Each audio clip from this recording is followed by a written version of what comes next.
Hey guys, welcome back to my YouTube channel. आज हम फिर से लास्ट प्रीवियस से क्वेश्चन से एक इंपॉर्टेंट टॉपिक डिस्कस करने वाले। सो लेट्स स्टार्ट है आज का टॉपिक। और क्वेश्चन आपको चैप्टर सोर्स ऑफ फाइनेंस में से मिल जाएगा, जो कि यूनिट 1 के अंदर आता है। क्वेश्चन देखो, क्वेश्चन क्या पूछ रहा है। क्वेश्चन बोल रहा है कि discuss the various long term source of finance, ठीक है, जिसमें से हम आंसर स्टार्ट करने हैं। जिसमें फर्स्ट हमारे पास है मीनिंग। मीनिंग में क्या बोल रहा है, बोलता है कि finance is said to be a life blood of a business. The business can't run efficiently if it does not have adequate finance. Finance is required not only at the time of setting up of a business but at every stage during the existence of business. A company can arrange finance from several sources. The main source of company finance as the are as follows. बोलता है कि भाई एक जो business है ना, कोई भी बिजनेस हो, विदाउट फाइनेंस के चल ही नहीं सकता है। कुछ लोग ये सोचते हैं कि भाई जो जब बिजनेस स्टार्टअप करना होता है ना, सेटअप करना होता है, तभी हमें फाइनेंस की जरूरत पड़ती है। उसके बाद तो हमें फाइनेंस की जरूरत पड़ती ही नहीं है लाइफ टाइम। ये भी एक इस जगह से गलत है, क्योंकि आप जब बिजनेस स्टार्ट कर रहे हो तब से लेके जब तक आपका बिजनेस एग्जिट कर रहा है, एवरी स्टेज पे आपको फाइनेंस की जरूरत पड़ती ही पड़ती है, ठीक है। अब इसीलिए बोला जाता है कि जो फाइनेंस है उसको लाइफ ब्लड ऑफ बिजनेस बोला जाता है, ठीक है। जैसे कि अब देखो, आपकी बॉडी है, ठीक है। आपकी बॉडी में बहुत सारी चीजें हैं, जैसे कि हार्ट है, लीवर है, ठीक है, सब कुछ है, मतलब बॉडी में है ना। तो बोलता है कि हर एक चीज किसकी वजह से चल रही है, आपके ब्लड की वजह से चल रही है, खून की वजह से। अगर आपके शरीर में सब कुछ वैसे ही रहने दे लेकिन सिर्फ ब्लड खींच ले, तो आपकी बॉडी चल पाएगी? नहीं चल पाएगी। वैसे ही बोलता है कि भाई जो फाइनेंस है ना, वो भी एक लाइफ ब्लड की तरह ही है एक बिजनेस में, ठीक है। जब हम क्या करते हैं कि भाई उसमें से अगर बिजनेस में से फाइनेंस खींच लेंगे तो कोई भी बिजनेस चल ही नहीं पाएगा, सर्वाइव ही नहीं कर पाएगा, ठीक है। अब बोलते हैं कि भाई फाइनेंस कहाँ से इकट्ठा किया जाता है, एक्वायर किया जाता है। बोलते हैं कि फाइनेंस बहुत सारे अलग अलग सोर्सेज से एक्वायर किया जा सकता है, ठीक है। वो जो सोर्स चूज करना होता है वो कंपनी अपनी कन्वीनियंस, अपनी मतलब जैसे जिस हिसाब से उसके रिस्क लेने की क्षमता होगी, जिस हिसाब से उसकी उस वो कॉस्ट होगी, ठीक है, जिस हिसाब से उसका होगा उस हिसाब से वो कोई भी सोर्स चूज कर सकता है, ठीक है। आज हम उन सोर्सों को पढ़ेंगे। पहला हमारे पास क्या है, पहला हमारे पास है long term source of company finance, जिसमें सबसे पहले क्या आता है, इश्यू ऑफ शेयर्स आता है। बोलता है this is the most common method of raising long term finance. A company limited company can raise finance by issuing shares to a public. Shares to be issued can be either equity shares और preference shares. बोलता है कि जो issue of share है ना, सबसे common method है fund को राइज करने का, फाइनेंस को राइज करने का। इसमें क्या करती है, जो पब्लिक लिमिटेड कंपनी होती है वो क्या करती है, इशू कर देती है शेयर्स किसको, पब्लिक को। पब्लिक उन शेयर्स को सब्सक्राइब करती है, इसकी वजह से क्या होता है कि फाइनेंस राइज हो जाता है, ठीक है। अब बोलता है कि जो शेयर्स इशू किए जाते हैं वो इक्विटी शेयर्स भी हो सकते हैं, प्रेफरेंस शेयर्स भी हो सकते हैं, ठीक है। नेक्स्ट क्या है हमारे पास, अब पढ़ेंगे हम इक्विटी शेयर्स क्या होते हैं, ठीक है। अब इक्विटी शेयर्स में देखो क्या बोलता है, बोल रहा है a company can raise finance by issuing equity shares to the public. Equity shares are which those which do not carry any preferential right. The share holder of these shares are known as equity share holder. बोलता है जब company equity shares की through अपना finance raise करेगी तो उसमें क्या होगा कि इक्विटी शेयर्स में कोई भी प्रेफरेंशियल राइट नहीं होते। प्रेफरेंशियल राइट मतलब ये है कि जरूरी नहीं है कि सबसे पहले हम इन्हीं को ही पैसे रिटर्न करेंगे, ऐसा कोई भी ऑप्शन नहीं होता है, ठीक है। आगे क्या बोलता है कि जो इनके होल्डर होते हैं, जिनने इन शेयर्स को सब्सक्राइब किया होता है, उसे हम इक्विटी शेयर होल्डर बोलते हैं। बोलते हैं they are the real owner of the company. बोलते हैं ये रियल ओनर होते हैं कंपनी के। क्यों? क्योंकि they undertake the risk of the business. क्योंकि ये रिस्क को अंडरटेक करते हैं, मतलब बिजनेस में जितना भी रिस्क इन्वॉल्व होगा वो खुद आपस में डिवाइड करेंगे, खुद उनको ले रहे हैं कि भाई हम रिस्क झेल लेंगे, तो इसलिए क्या होते हैं, रियल ओनर होते हैं कंपनी के। बोलता है equity share holder enjoy the voting right. इनको वोटिंग राइट का भी अधिकार होता है कि भाई ये वोटिंग राइट कर सकते हैं, वोटिंग राइट दे सकते हैं किसी भी डिसीजन में। बोलता है they elect the director to run the company who have the participate in the management. बोलता है कि ये डायरेक्टर को भी इलेक्ट करते हैं, मतलब डायरेक्टर को भी चूज करते हैं जो कि कंपनी को चलाता है। तो सोच लो भाई, एक हिसाब से रियल ओनर हो गया ना। तो बोलता है ये कहीं ना कहीं मैनेजमेंट में भी पार्टिसिपेट करते हैं, इनको कोई नहीं रोक सकता। भाई कोई रियल ओनर है कंपनी को, उसको आप रोक लोगे कि भाई तुम इस चीज में मत बोलो, ये आप पार्टिसिपेट मत करो इस चीज में, आप वोटिंग मत करो। भाई उसको एक हिसाब से आप मालिक ही मान के चल रहे हो कि जो इक्विटी शेयर होल्डर होते हैं वो क्या हो जाते हैं, एक हिसाब से मालिक हो जाते हैं बिजनेस के, ठीक है। बस इनमें एक ही डिसएडवांटेज है कि भाई विच do not carry any preferential right. इनको प्रेफरेंशियल राइट नहीं मिलता है। अब प्रेफरेंशियल राइट देखो, अब कोई ओनर है तो अगर भाई कोई घाटा होगा, कुछ होगा, कोई भी चीज होगी, तो भाई वो घाटा झेलेगा। पर प्रॉफिट जब देने की बारी आएगी, पहले इम्प्लॉयज जो भी क्रेडिटर होंगे पहले उनको देगा ना पैसा। तो इसीलिए बोलते हैं कि जो इक्विटी शेयर होल्डर अगर हमें ऑनर की तरह मानते हैं, तो भाई हम जब पेमेंट करनी होती है पैसे की, तो हम इन्हें पहला अधिकार नहीं देते। पहला अधिकार दूसरों को मिलता है, इनको बाद में मिलता है, ठीक है। अगर पैसा बचा तो इनको मिलेगा, नहीं तो वो भी नहीं मिल सकता, ठीक है। आगे क्या बोलता है, नेक्स्ट है हमारे पास फाइनेंशियल इंप्लीमेशन की। भाई अब इनकी फाइनेंशियल में क्या इंप्लीमेशन होती है। बोलता है equity share holder do not are not redeemable during the life time of a company. बोलता है कि जो ये होते हैं ना इक्विटी शेयर्स, तो नॉट रिडीमेबल होते हैं। रिडीमेबल, नॉट रिडीमेबल का मतलब क्या होता है कि कभी भी ये, मतलब लाइफ टाइम भी वापस नहीं किए जाते हैं, ठीक है? मतलब इरिडीमेबल होते हैं, मतलब इसको कभी भी कंपनी बोल नहीं सकती कि अभी आप इक्विटी शेयर्स वापस कर दो, ऐसे वो कर नहीं सकती, ठीक है? अगर आपने एक बार खरीद लिया तो आपके पास लाइफ टाइम के लिए, अगर आप उसको बेच नहीं देते किसी को, ठीक है? आगे क्या बोलता है, rate of dividend on equity share holder is also not a fixed. बोलता है कि जो रेट ऑन डिविडेंड मिल रहा है ना इक्विटी शेयर होल्डर पे, वो भी फिक्स्ड नहीं होता। अगर भाई आपको प्रॉफिट होगा तो आपको मिल जाएगा, अगर नहीं होगा तो भाई आपको नहीं मिलेगा, तो कोई फिक्स्ड नहीं है, ठीक है? बोलता है payment of dividend depend upon the availability of a profit and the discretion of the director. Thus the financing through equity shareholder does not impose any burden on the company. जैसे मैंने बताया कि भाई इनका कोई भी रेट फिक्स नहीं होता, आपको प्रॉफिट होगा तो भाई आपको मिल जाएगा डिविडेंड, नहीं होगा तो नहीं मिलेगा। तो वही चीज उसने भी बोली कि प्रॉफिट के ऊपर डिपेंड है, जिसकी वजह से क्या होता है कि कोई बर्डन नहीं होता कंपनी के ऊपर। आफ्टर ऑल सी बात है ना, आपको देखो कंपनी को ना इन लोगों से फंड राइज कर लिया, ना इन लोग को उन्होंने कोई प्रेफरेंशियल राइट देना, मतलब जरूरी नहीं कि भाई इनको पैसा दो, ना इन लोग का कोई फिक्स रेट है, जब प्रॉफिट होगा तो भाई मिल जाएगा तुम्हें पैसा, नहीं होगा तो भाई हम कहाँ से देंगे। तो भाई कंपनी को किसी तरीके का बर्डन ही नहीं झेलना पड़ता।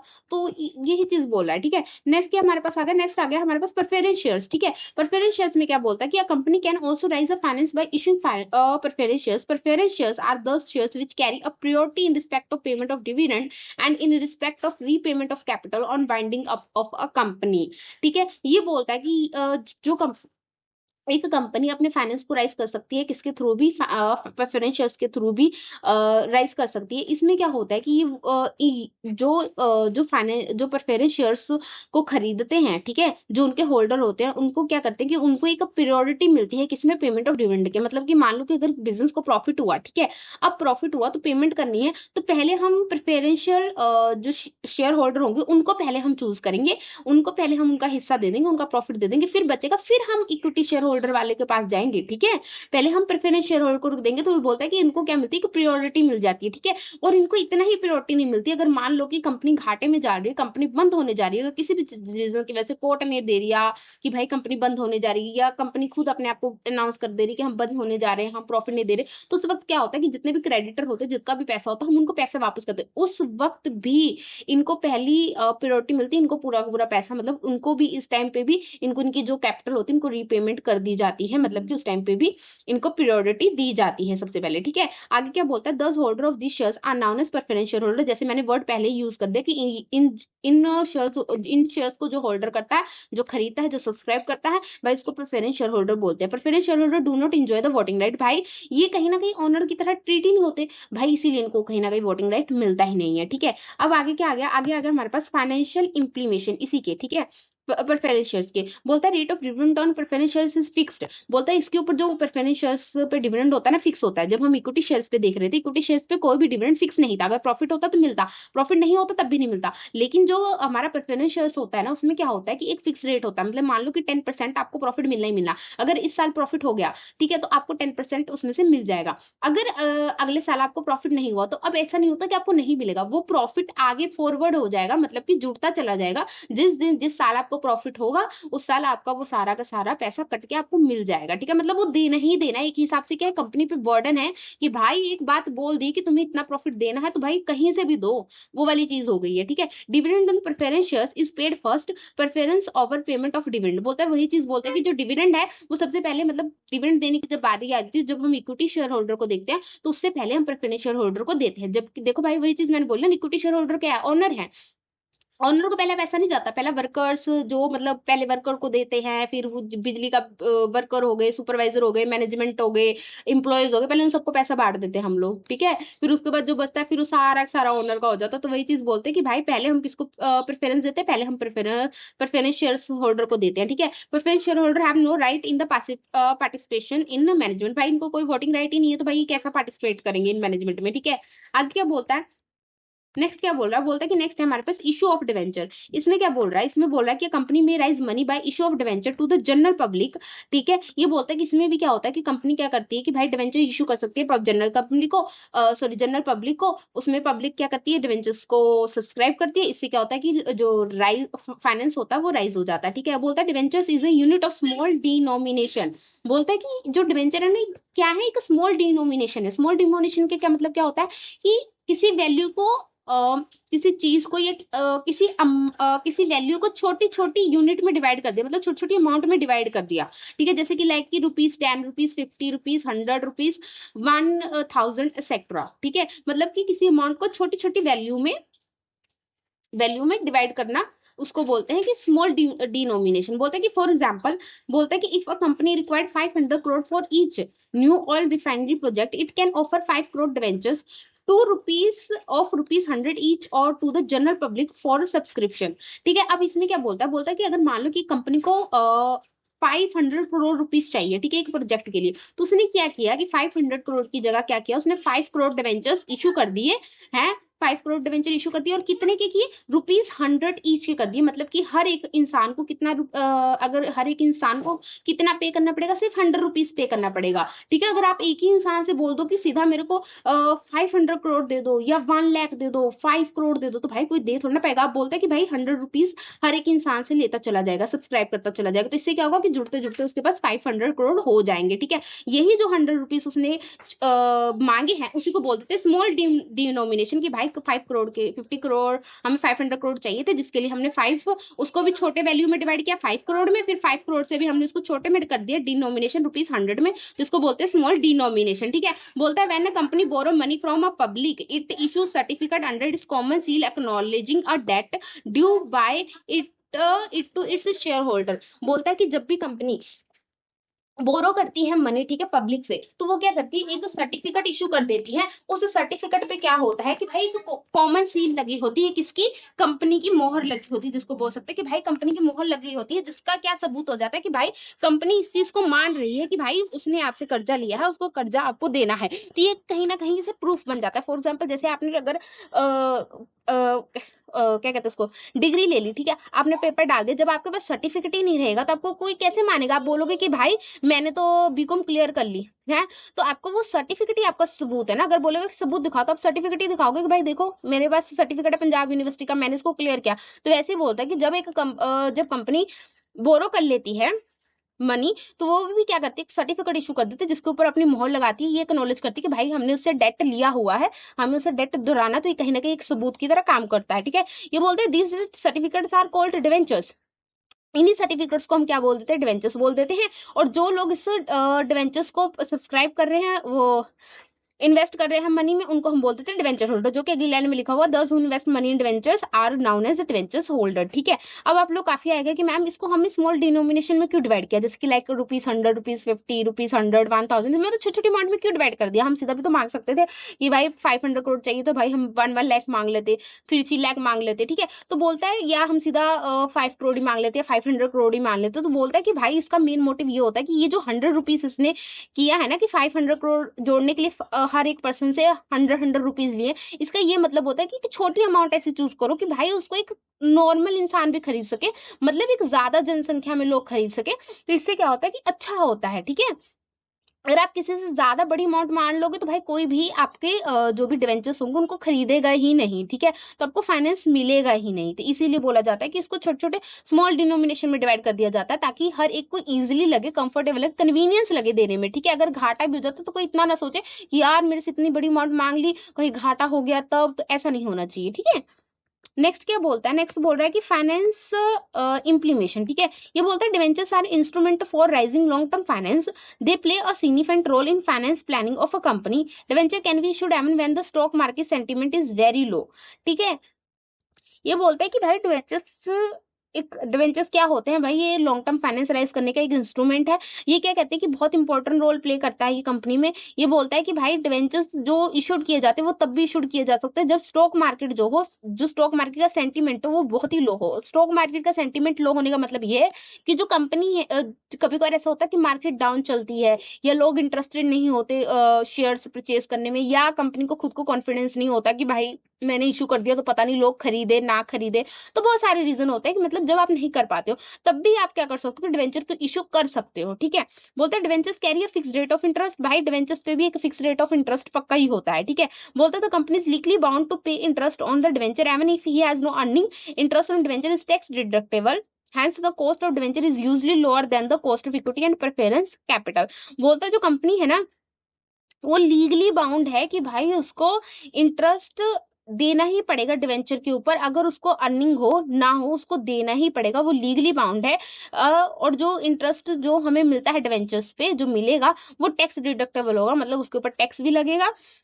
और इसकी जो कॉस्ट होती है इसको राइज करने की, वो कॉस्ट ऑफ इक्विटी और प्रेफरेंस शेयर से कम होती है। ठीक है, नेक्स्ट हमारे पास क्या आ रहा है, नेक्स्ट हमारे पास आ रहा है टर्म लोन्स फ्रॉम बैंक। इसमें क्या बोलता है, बोलता है कंपनी कैन अरेंज मीडियम और long term finance by taking a terms loan from commercial bank. ठीक है, ये बोलता है कि भाई इसमें क्या कर सकते हैं, कंपनी क्या कर सकती है कि भाई अपना मीडियम या लॉन्ग टर्म के फाइनेंस भी अरेंज कर सकती है, किससे, कमर्शियल बैंक से लोन लेके। अब बोलता है commercial banks normally provide fund for short term to meet working capital needs for trade and industry, but now most of the commercial bank also assessing industry need by granting them loans for a long period। पहले बोलता है कि कुछ पहले क्या होता था कि नॉर्मली कमर्शियल बैंक सिर्फ शॉर्ट टर्म के लिए ही लोन देते थे, बट अब क्या होगा कि most of the commercial bank ने क्या कर दिया कि अब लॉन्ग टर्म पीरियड के लिए भी वो लोग लोन देना अलाउड कर दिया उन्होंने। ठीक है, नेक्स्ट क्या आ गया, नेक्स्ट हमारे पास आ गया लोन फ्रॉम फाइनेंशियल इंस्टीट्यूशन। ये बोलता है कि company can also arrange finance from the financial institution. Financial institution provide a finance for medium and long term need at the reasonable rate of interest. बोलता है कि ये कंपनी क्या क्या कर सकती है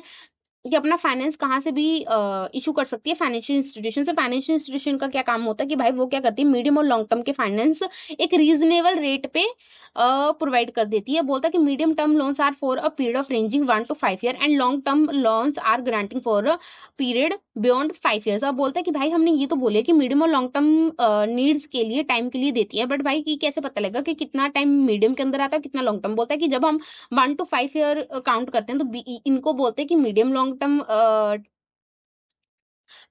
मीडियम लॉन्ग टर्म नीड्स है, और जब हम 5 से आगे तक चले जाते हैं तो इसको हम बोलते हैं लॉन्ग टर्म लोन्स। ठीक है, आगे क्या बोलता है, financial institution differ from commercial bank in several except. बोलता है कि अभी तो हमने ऊपर भी पढ़ा कि कमर्शियल बैंक से भी हम ले सकते हैं, तो यहाँ बोल रहे कि भाई फाइनेंशियल इंस्टीट्यूशन से भी ले सकते हैं, ऊपर भी ये भी मीडियम और लॉन्ग टर्म फाइनेंस ही दे रहा था, ये भी medium and long term finance ही दे रहा है। तो भाई फर्क क्या हुआ, बोलता है कि ऐसा नहीं कि दोनों सिमिलर है, बोलता है कि दोनों में डिफरेंस है। अब क्या डिफरेंस है, बोलता है कि commercial bank provide credit for short and medium term requirement and they focus on working capital need for a trade and industry. Financial institutions provide finance for investment, fixed asset for expansion, diversification, and modification, modern modernisation. ये बोलता है कि भाई दोनों का शायद चीजें same हो सकती है, पर दोनों का उद्देश्य या पैसे लोन देने का, फाइनेंस देने का मोटिव अलग है। जैसे कि बोलता है कि जो कमर्शियल बैंक है वो किसके लिए देता है, वो वर्किंग कैपिटल नीड्स के लिए फाइनेंस देता है, लेकिन जहां पे हम फाइनेंशियल इंस्टीट्यूशन की बात करें ये किसके लिए देता है, ये फिक्स एसेट के लिए, एक्सपेंशन के लिए, डिवर्सिफिकेशन, इन सब के लिए ये फाइनेंस देता है। ठीक है, आगे क्या बोलता है, commercial bank are security oriented, financial institution are project oriented. बोलता है कि अगर कमर्शियल बैंक में पैसा लेने जाओगे, फाइनेंस लेने जाओगे,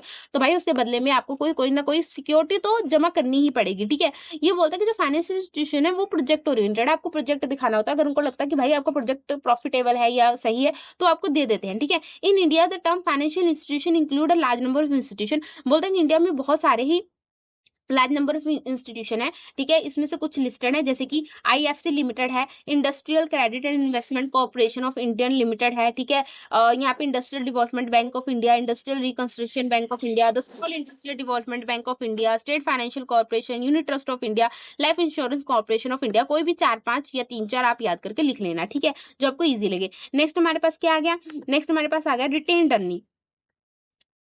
रिटेन अर्निंग में क्या बोलता है, बोलता है कि retain earning are generally known as reserve and surplus. बोलता है कि रिटेन अर्निंग को हम ज्यादातर कैसे जानते हैं, रिजर्व एंड सरप्लस के नाम से जानते हैं। बोलता है कि retained earning as a source of finance refer to the accumulation of profit by a company and ploughing them back into business. बोलता है कि इसमें क्या करते हैं कि इसमें हम अपने प्रॉफिट एक हम अपने प्रॉफिट को मतलब थोड़ा-थोड़ा करके जोड़ते हैं, या कोई ऐसे डिसाइड कर लेते हैं, थोड़ा-थोड़ा जोड़ते हैं, कंपनी के द्वारा अपने प्रॉफिट को एक्यूमुलेट किया जाता है, जोड़ा जाता है, फिर उसको दोबारा से उसी प्रॉफिट को हम किसी बिज़नेस में दोबारा से लगा देते हैं। ठीक है? जैसे कि हम अपने घर में भी जोड़ते हैं ना, कि अगर हमें मान लो कि कोई चीज़ खरीदनी है, तो हम अगर मान लो कि ₹100 की आ रही है, तो हम रोज़ कहीं न कहीं से जैसे पापा से बोल दें कि पापा आज ₹5 दे दो, मम्मा आज ₹10 दे दो, तो हम इकट्ठा करके जोड़ते जाते हैं ना, तो उसको जोड़ के फिर हम ले लेते हैं, फिर हम उसको यूज़ करते हैं, फिर हम उसको खरीदते हैं चीज़ को। वैसे बोलते हैं कि कंपनी भी क्या करती है कि अगर उसको कहीं प्रॉफिट हुआ, अगर उसने उस प्रॉफिट में से थोड़ा-सा हिस्सा उसने निकाल लिया, थोड़ा-सा ऐसे पोर्शन इकट्ठा कर लेती है, फिर जब उसको जिस प्रोजेक्ट में लगाना होता है, जिस बिज़नेस में, वही प्रॉफिट उठा के उसमें लगा देती है। तो मतलब कि इसमें क्या होता है कि इंटरनली वो फाइनेंस कर लेती है अपने आप को, बाहर से किसी से फाइनेंस नहीं लेती है। ठीक है?